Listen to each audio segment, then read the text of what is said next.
Welcome to समाधान teaching institute. अब आपको हम SC, SC, SSC का और SSC GD का हम क्वेश्चन लेके आए हुए हैं और सभी एग्ज़ाम के लिए ये काम आएगा। आप इसका आंसर अपने पास रखिएगा और इसको जवाब देखिएगा कि क्या इसका जवाब आता है और कुछ डिटेल भी आपको हम बताएंगे। तो चलिए हम स्टार्ट करते हैं। हम क्वेश्चन पहला पहला क्वेश्चन है कि किसने हड़प्पा सभ्यता की खोज की थी। तो हड़प्पा सभ्यता की खोज किसने की थी? दयाराम साहनी ने कब की थी? 1921 में, ठीक है। और राखाल दास जो बनर्जी लिखा हुआ है वो किसका खोज किया था? मोहनजोदड़ो। मोहनजोदड़ो की खोज किसने की थी? राखाल दास बनर्जी ने कब की थी? 1922 में। किसने खोज किया था? 1922 में किसने खोज किया था? राखाल दास बनर्जी ने मोहनजोदड़ो का खोज किया था। अच्छा, तो हड़प्पा किस नदी के किनारे स्थित है? तो आपका हड़प्पा जो है वो रावी नदी के तट पर है। मोहनजोदड़ो,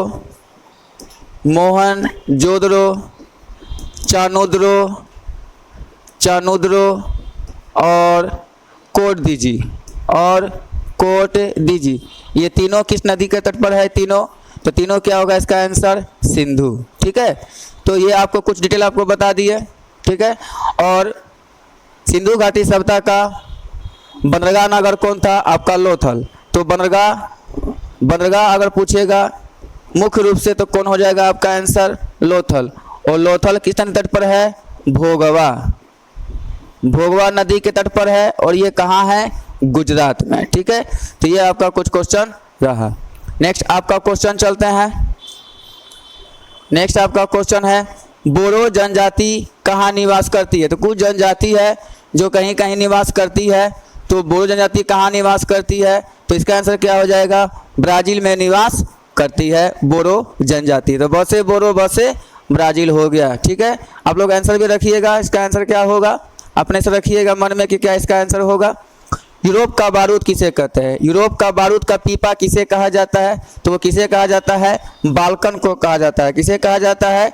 यूरोप के बारूद का पीपा किसे कहा जाता है? बाल्कन को कहा जाता है। नेक्स्ट आपका क्वेश्चन है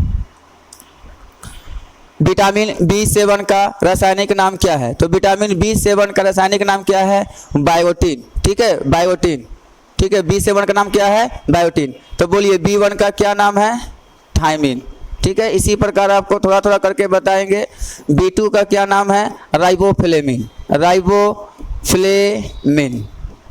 ठीक है। विटामिन B1 बोलिए थायमिन, अब विटामिन B2 राइबोफ्लेविन, अब विटामिन B7 बायोटीन।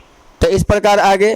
और साइनाकोबालामिन किसको कहते हैं? विटामिन B12 को। विटामिन B12 को क्या कहते हैं? साइनाकोबालामिन कहते हैं।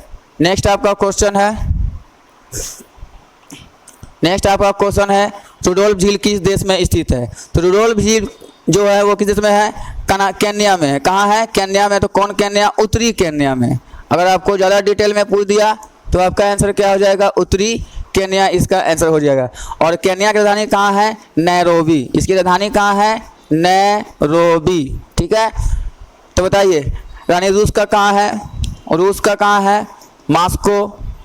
कनाडा का राजधानी कहाँ है? ओटावा। और अमेरिका का कहाँ है? वाशिंगटन, ठीक है। और हो गया इसका आंसर। मॉस्को किस नदी किनारे स्थित है? मोस्कावा। और वाशिंगटन पोटोमैक नदी किनारे स्थित बसा हुआ शहर है। नेक्स्ट आपका क्वेश्चन है लेडी रतन टाटा ट्रॉफी किस खेल से संबंधित है? तो लेडी रतन टाटा ट्रॉफी का संबंध किससे है? हॉकी से है। तो बैटन कप भी किससे है? हॉकी से है। तो याद रखिएगा बैटन कप का भी संबंध किससे है? हॉकी से है। रंगास्वामी कप ये भी किससे संबंधित है? हॉकी से है। और आपका रणजी ट्रॉफी क्रिकेट से है, ठीक है। संतोष ट्रॉफी फुटबॉल से है। संतोष ट्रॉफी बोल देगा तो किसका मारिएगा? संतोष ट्रॉफी का संबंध फुटबॉल से है। रणजी ट्रॉफी किससे संबंधित है? रणजी ट्रॉफी किससे संबंधित है? क्रिकेट से संबंधित है। और हॉकी हो गया बैटन कप, रंगास्वामी, ये किससे संबंधित है? रतन टाटा ट्रॉफी से संबंधित है, हॉकी से संबंधित है। नेक्स्ट आपका क्वेश्चन है कोयना परियोजना किस नदी पर है? तो कोयना कोयने पर है, कोयना किस पर है? कोयना पे है। और ये कहाँ है? महाराष्ट्र में है। कहाँ ये? महाराष्ट्र पर, ये महाराष्ट्र राज्य में स्थित है। कोयना कोयना पर ही स्थित है। नेक्स्ट आपका क्वेश्चन है, रंगून नदी के किनारे कौन सा शहर बसा हुआ है? तो कौन सा बसा हुआ है? इरावदी। इरावदी जो है वो रंगीन नदी के किनारे बसा हुआ शहर है। ठीक है। नेक्स्ट आपका क्वेश्चन है अच्छा ये बताइएगा, वाशिंगटन किस नदी किनारे बसा हुआ है? पोटोमैक। पोटोमैक, पोटोमैक नदी है। और न्यूयॉर्क बोल देगा तो, न्यूयॉर्क बोल देगा तो किस नदी किनारे बसा हुआ है? हडसन। और ये रावी लिखा हुआ है हड़प्पा। हड़प्पा किस नदी किनारे बसा हुआ है? तो रावी नदी किनारे बसा हुआ शहर था, अभी पाकिस्तान में है। ठीक है। नेक्स्ट आपका क्वेश्चन है, 2011 की जनगणना के अनुसार भारत की जनसंख्या वृद्धि दर कितनी रही थी? तो भारत कितनी रही थी? 17.72, यानी 17.72 इसका क्या था? वृद्धि दर था किसका? भारत की जनसंख्या का। नेक्स्ट आपका सवाल है, अच्छा ये बताइएगा, सबसे ज़्यादा जनसंख्या किस राज्य में है? उत्तर प्रदेश। और सबसे ज़्यादा जनसंख्या घनत्व किस राज्य में है? बिहार में। तो जनसंख्या घनत्व की बात करेगा तो सबसे ज़्यादा बिहार में, और जनसंख्या सबसे ज़्यादा कहाँ पे है? यूपी में, यानी उत्तर प्रदेश में है। उसके बाद नेक्स्ट क्वेश्चन है, किस अनुसूची में शपथ का प्रावधान किया गया है? ठीक है। तो पहली अनुसूची में संघ की राजकीय भाषाएं, संघ की राजकीय राज्यों का उल्लेख किया गया, जितने भी राज्य है उसका उल्लेख किया गया है। 2 में क्या दिया गया है? 2 में आपका वेतन दिया गया है। और 3 में क्या दिया गया है? शपथ दिया गया है। और 4 में क्या दिया है? राज्यसभा के सीटों का बंटवारा। ठीक है। तो प्रथम अनुसूची में किसका चर्चा किया गया है? संघ राज्य क्षेत्र, संघ राज्य क्षेत्र का उल्लेख किया गया है, जितने भी 28 गो राज्य हैं उसके बाद चर्चा किया गया है। द्वितीय अनुसूची में किसका चर्चा किया गया है? वेतन, जितना भी आपका राष्ट्रपति उपराष्ट्रपति हो गया, महानियोक्ता हो गया, इस सब का वेतन दिया गया है। तीसरा में क्या किया गया है? शपथ एवं प्रतिज्ञा किया गया है, शपथ एवं प्रतिज्ञा का चर्चा किया गया है। और चौथा में क्या किया गया है? चौथा अनुसूची में क्या चर्चा किया गया है? तो आपका राज्यसभा के सीटों का बंटवारा, राज्यसभा के सीटों का बंटवारा। तो इसी प्रकार हम थोड़ा थोड़ा करके हम इसको सीखेंगे। 7वीं अनुसूची में किसका चर्चा किया गया है? तो 3 गो सूची है, संघ सूची, संघ सूची, राज्य सूची और समवर्ती सूची का चर्चा किया गया है। और 8वीं में क्या किया गया है? 22 भाषाओं का उल्लेख। 9वां में क्या किया गया है? 9वां में आपका भूमि सुधार है। और 10वां में क्या है? दल बदल है। 11 में क्या है? पंचायत है। और 12 में क्या है? नगर पालिका है। 12 में क्या है? नगर पालिका है। नेक्स्ट आपका क्वेश्चन, इसका आंसर क्या हो जाएगा? बोलिए, शपथ कितना हो जाएगा? तीसरा अनुसूची। आंसर क्या हो जाएगा? ए, इसका आंसर हो जाएगा।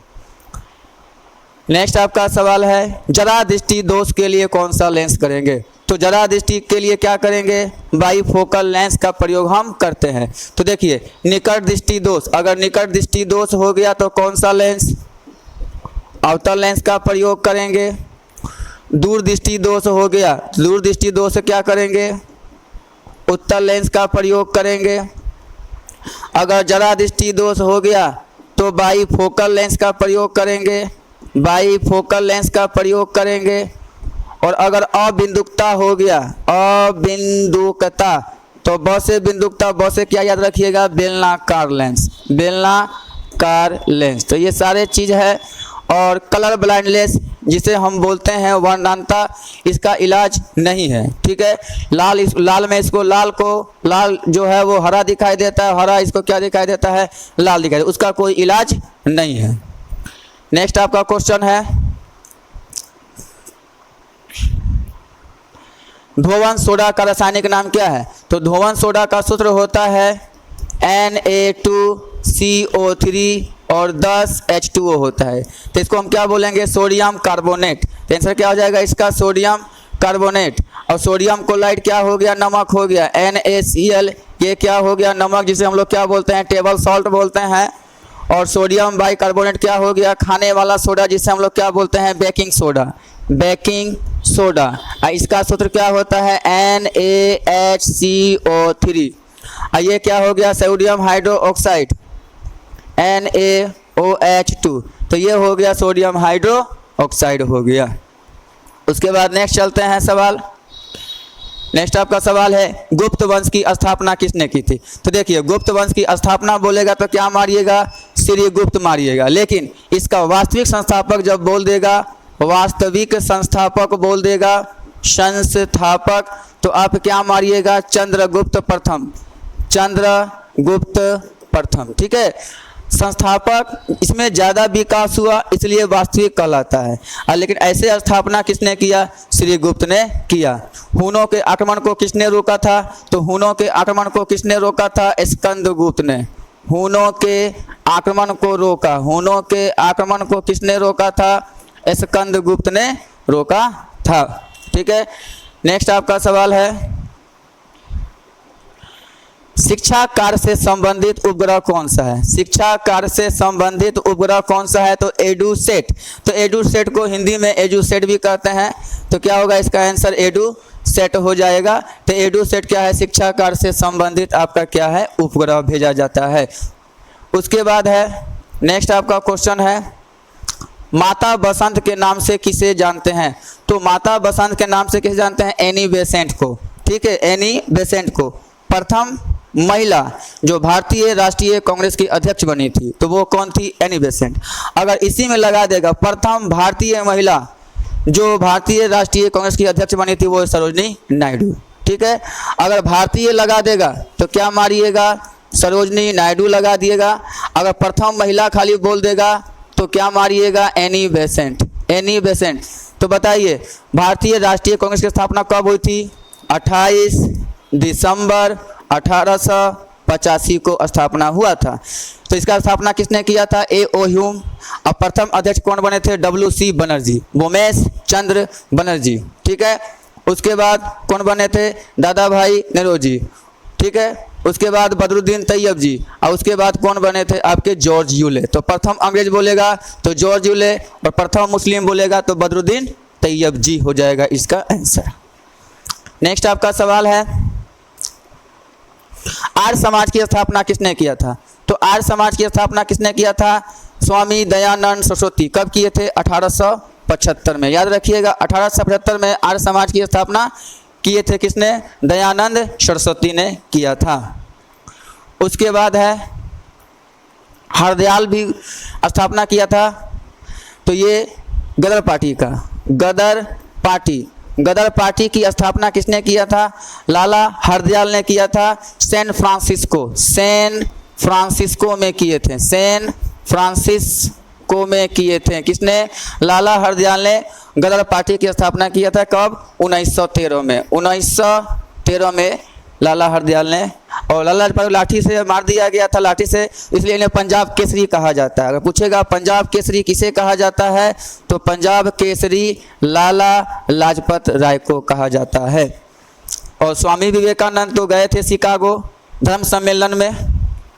उसके बाद है नेक्स्ट क्वेश्चन है भोपा और घिंडर किस राज्य का लोक संगीत है। ये संगीत है, लोक संगीत है। इसका आंसर क्या हो जाएगा, राजस्थान। ठीक है, राजस्थान।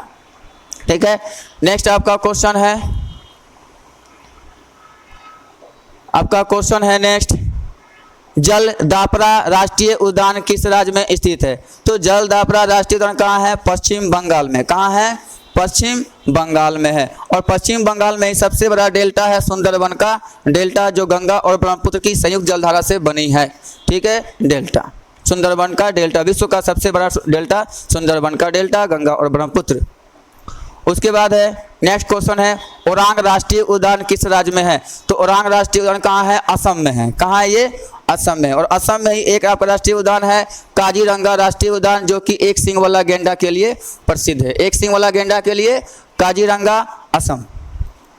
उसके बाद है नेक्स्ट क्वेश्चन है सिंबलबारा राष्ट्रीय उद्यान किस राज्य में है। तो सिंबलबारा कहाँ है, हिमाचल प्रदेश में है।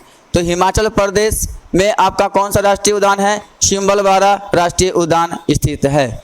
उसके बाद नेक्स्ट क्वेश्चन है,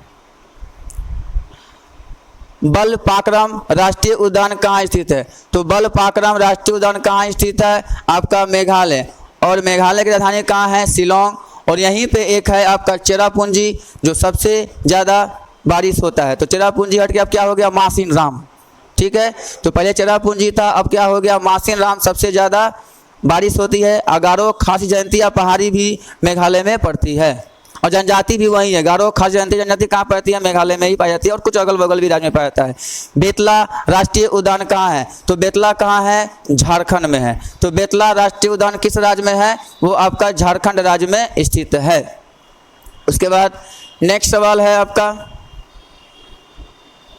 नेक्स्ट सवाल बताइएगा, बेंगलुरु किस नदी पर स्थित है? तो बेंगलुरु कर्नाटक की राजधानी है, और ये किस नदी पर है? आपका वृषभावती नदी पर है स्थित। ठीक है, और आपका सरदार सरोवर डैम किस नदी पर है? नर्मदा नदी पर है। ठीक है, उसके बाद नेक्स्ट क्वेश्चन है, कारवार निम्न में से किस नदी के तट पर स्थित है? कारवार जो है वो काली नदी के तट पर स्थित है, और काली नदी का विवाद किसके बीच है? भारत और नेपाल के बीच स्थित है। अगर बोलेगा कि काली नदी का विवाद किन दो के बीच है, तो आपका भारत और नेपाल के बीच है। और न्यू मोरद्वीप भारत और बांग्लादेश, न्यू मोरद्वीप भारत और बांग्लादेश के बीच विवाद है। पटना शहर किस नदी के तट पर है? तो क्या मारेंगे इसका आंसर? गंगा मार देंगे। पटना किस नदी तट पर है? गंगा। पटना हो गया, कानपुर हो गया, वाराणसी हो गया, भागलपुर हो गया, बेगूसराय हो गया, साहेबगंज हो गया, ये सब गंगा के तट पर बसा हुआ शहर है। अच्छा बताइए, तो बरेली किस नदी तट पर है? बरेली का आंसर क्या मार दीजिएगा? रामगंगा। ठीक है, बरेली किस नदी के तट पर स्थित है? तो रामगंगा के तट पर स्थित है। नेक्स्ट आपका सवाल है, त्वरण का एसआई मात्रक क्या होता है? त्वरण का एसआई मात्रक क्या होता है? मीटर पर सेकेंड का स्क्वायर। तो त्वरण को अंग्रेजी में क्या कहते हैं? ए कहते हैं। तो ए बराबर क्या होता है? v माइनस यू अब बटे क्या होता है? टी। v क्या हो गया? अंतिम वेग, और u क्या हो गया? प्रारंभिक वेग। v को क्या कहते हैं? अंतिम वेग, और u को क्या कहते हैं? प्रारंभिक वेग। एम्पियर किसका मात्रक है? धारा का मात्रक क्या है? एम्पियर है। मीटर किसका मात्रक है? दूरी का, जो भी दूरी हो, त्रिज्या, दूरी, व्यास से विस्थापन, सबका एसआई मात्रक क्या है? मीटर। जितनी भी दूरी, लंबाई, चौड़ाई, ऊंचाई, त्रिज्या, व्यास, जो भी हो, सबका एसआई मात्रक क्या है? मीटर है। और मीटर पर सेकेंड किसका है? चाल का है, या नहीं तो बोलिए वेग। अब देखिए दोनों में अंतर है। चाल कौन सी राशि है? अदिश राशि है, और वेग कौन सी राशि है? सदिश राशि है। बार बार इसको हमेशा लगता है कि एसआई मात्रक सेम है, तो सेम होगा, नहीं। चाल अदिश राशि है और वेग क्या है? सदिश राशि है। क्योंकि वेग बराबर क्या होता है? विस्थापन बटे समय, और चाल बराबर क्या होता है? दूरी बटा समय। चाल बराबर क्या होता है? दूरी बटा समय, याद रखिएगा। और वेग बराबर क्या होता है? विस्थापन बटा समय। विस्थापन अब बटा क्या होता है? समय। विस्थापन क्या होता है? जब यहाँ से हम कहीं दूर जाते हैं और जगह से हम परिवर्तन हो गए, तो उसे हम क्या कहते हैं? विस्थापन कहते हैं। उसके बाद नेक्स्ट सवाल है आपका, निम्न में से किस संविधान संशोधन के द्वारा सिक्किम को भारतीय संघ में शामिल किया गया? तो 36वां संविधान संशोधन के तहत सिक्किम को भारत में शामिल किया गया है। ठीक है, तो 36वां संविधान संशोधन सिक्किम आपका आंसर हो जाएगा। उसके बाद है नेक्स्ट क्वेश्चन है, विटामिन B12 का नाम, अभी चर्चा किए थे, विटामिन B12 का नाम क्या हो जाएगा? साइनाकोबालामिन B12 हो गया। और थायमिन किसका होता है? B1 का होता है थायमिन। और राइबोफ्लेविन किसका होता है? B2 का होता है। ठीक है, उसके बाद हो गया B12 क्या हो गया? साइनाकोबालामिन हो गया। उसके बाद नेक्स्ट क्वेश्चन है आपका, एम्पायर सिटी के नाम से किसे जानते हैं? तो एम्पायर सिटी के नाम से किसे जानते हैं? न्यूयॉर्क। न्यूयॉर्क को किस नाम जानते हैं? Empire city. और न्यूयॉर्क किस नदी के तट पर है? और चर्चा किए थे, हडसन। न्यूयॉर्क किस नदी के तट पर है? हडसन नदी के तट पर है। उसके बाद नेक्स्ट क्वेश्चन है आपका, बिश्केक किस देश की राजधानी है? तो बिश्केक किस राजधानी है? किर्गिस्तान। ठीक है, किर्गिस्तान की राजधानी क्या है? बिश्केक है, ठीक है। अब मंगोलिया का क्या है? उलान बटोर। राजधानी कहाँ है मंगोलिया का? उलान बटोर, उलान बटोर याद कीजिएगा। तजाकिस्तान का क्या है? दुशानबे। तजाकिस्तान का क्या है? दुशानबे, दुशानबे राजधानी हो गया तजाकिस्तान का। और लेबनान का क्या है राजधानी? बेरूत। लेबनान का क्या है? बेरूत, ठीक है, सबको बता दिए। मंगोलिया का बोलिए उलान बटोर, तजाकिस्तान का दुशानबे, लेबनान का क्या हो गया? बेरूत, और किर्गिस्तान का क्या हो गया? बिश्केक आपका राजधानी हो गया। नेक्स्ट आपका क्वेश्चन है, भारत की प्रमुख अनाज फसल कौन सी है? तो भारत की प्रमुख हम लोग क्या ज़्यादातर पसंद करते हैं? चावल। तो प्रमुख क्या है? चावल। लेकिन अगर हरित क्रांति में सबसे ज़्यादा प्रभाव की बात करेगा तो क्या मारिएगा? गेहूँ। हरित क्रांति में सबसे ज़्यादा किस फसल पे प्रभाव पड़ा था? तो गेहूँ का उत्पादन ज़्यादा हो गया था। अभी भी हमारे देश में गेहूँ का उत्पादन होता है अच्छा से। फिर नेक्स्ट आपका सवाल है, संविधान के अनुसार कितनी आयु तक के बच्चे को मुफ्त शिक्षा देने का प्रावधान किया गया है? तो 14 वर्ष। कितना हो गया इसका आंसर? 14 वर्ष। 6 से 14 वर्ष के बच्चे को मुफ्त शिक्षा देना है। और कितना अनुच्छेद के तहत बता दीजिए? कोई भी 21 का क के तहत। किसके तहत? अनुच्छेद कितना मारिएगा? 21 का क। 21 के क के तहत आपको शिक्षा का अधिकार है 6 से 14 वर्ष के बच्चे को। और आपातकाल, जब राष्ट्रीय आपात लगेगा तो कौन सा अनुच्छेद रह जाएगा? 20-21 रह जाएगा और बाकी सब क्या हो जाएगा? निरस्त हो जाएगा। 20-21 को छोड़ के बाकी सब क्या हो जाएगा? राष्ट्रीय आपात। तो 3 प्रकार का आपात लगता है, तो इसमें से 2 लग चुका है, 1 नहीं लगता है। 3 प्रकार का आपात हो गया। एक हो गया राष्ट्रीय आपात। राष्ट्रीय आपात कितना में है? 352 में है। उसके बाद क्या है? राष्ट्रपति शासन, राज्य में लगता है राष्ट्रपति शासन, वो कितना में है? 356 में है। और एक हो गया है वित्तीय आपात जो अभी तक नहीं लगा है, वो कितना में है? 360 में है। तो राष्ट्रीय आपात 3 बार लग चुका है। वो 3 बार कब कब लगा है? 1962 में लगा है, 1962, उसके बाद 1971 और उसके बाद 1975। ये 3 बार आपका राष्ट्रीय आपात लग चुका है आपके देश में। नेक्स्ट आपका सवाल है, बाबरनामा किस भाषा में लिखा हुआ है? तो बाबरनामा जो है किस भाषा में लिखा है? तुर्की भाषा में लिखा हुआ है बाबरनामा। तो बाबरनामा किस भाषा में लिखा हुआ है? तुर्की भाषा में लिखा हुआ है। उसके बाद नेक्स्ट क्वेश्चन है, नापता झाकरी परियोजना किस नदी पर है? तो नापता झाकरी जो है वो सतलज नदी पर स्थित है। नापता झाकरी परियोजना किस नदी पर है? सतलज नदी पर स्थित है। अच्छा, राणा, जवाहर और प्रताप, ये तीनों चंबल नदी पर, याद रखिएगा। राणा सागर, राणा, जवाहर और प्रताप, ये तीनों किस नदी पर है? ये तीनों चंबल नदी पर स्थित है। राणा सागर परियोजना, जवाहर सागर परियोजना और प्रताप सागर परियोजना तीनों के तीनों चंबल नदी पर स्थित है। और बगलिहार जो है वो परियोजना किस नदी पर है? तो वो किस नदी पर है? चिनाव पे है। सरदार सरोवर, ओंकेश्वर, नर्मदा। सरदार सरोवर और ओंकेश्वर, नर्मदा। सरदार सरोवर, ओंकेश्वर, ये दोनों किस पे है? तो ये दोनों किस पे है? नर्मदा नदी पर है। और धुआंधार, और याद रखिएगा धुआंधार भी, धुआंधार, तो धुआंधार जलप्रपात भी किस नदी पर है? नर्मदा। धुआंधार, सरदार सरोवर और ओंकेश्वर नर्मदा नदी पर स्थित है। नेक्स्ट आपका सवाल है, थारू जनजाति किस प्रदेश में निवास करती है? तो थारू आपका उत्तराखंड में निवास करती है। ऑप्शन के अनुसार और सब जगह भी निवास करती है, थारू ज़्यादातर कहाँ निवास करती है? उत्तराखंड में निवास करती है। उसके बाद नेक्स्ट क्वेश्चन है, भीमा देवी का प्राचीन मंदिर किस राज्य में स्थित है? तो भीमा देवी का प्राचीन मंदिर किस राज्य में स्थित है? हरियाणा। वैसे भी समझिएगा हरियाणा में कुरुक्षेत्र है और कुरुक्षेत्र में ही महाभारत लड़ा गया था और भीम जो है महाभारत से संबंधित हैं, तो इसके लिए आंसर क्या हो जाएगा? इसका हरियाणा हो जाएगा। उसके बाद है, संघ संविधान समिति के अध्यक्ष कौन थे? तो संघ के कौन थे? तो संघ के कौन थे? आपके पंडित जवाहरलाल नेहरू। संघ के कौन थे? पंडित जवाहरलाल नेहरू। और नियम एवं संचालन समिति के कौन थे? ये बार बार एग्जाम में आता है। नियम एवं संचालन कौन समिति कौन थे? Doctor Rajendra Prasad, doctor Rajendra Prasad. अब प्रारूप समिति के कौन थे? प्रारूप समिति के अध्यक्ष कौन थे? तो B.R. अम्बेडकर, B.R. अम्बेडकर।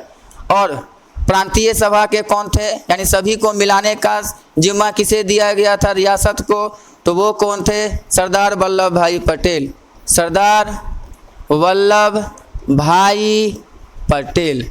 और सरदार की उपाधि किसने दी थी? बारदोली की महिलाओं ने दिया था इनको सरदार की उपाधि। नेक्स्ट आपका क्वेश्चन है, संथाल विद्रोह का नेतृत्व किसने किया था? तो संथाल विद्रोह का नेतृत्व किसने किया था? सिद्धू एवं कानू ने किया था। सिद्धू एवं कानू जो कि झारखंड से संबंधित है, ठीक है। सिद्धू और कानू ने किसका नेतृत्व किया था? संथाल विद्रोह का नेतृत्व किया था। नेक्स्ट आपका क्वेश्चन है, नौजवान भारत सभा किसने स्थापित की थी? तो नौजवान भारत सभा किसने किया था? सरदार भगत सिंह। किसने किया था?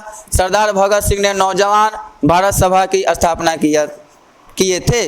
और आपके क्वेश्चन है, रुक्मणी लक्ष्मीवत, बीपी पाल।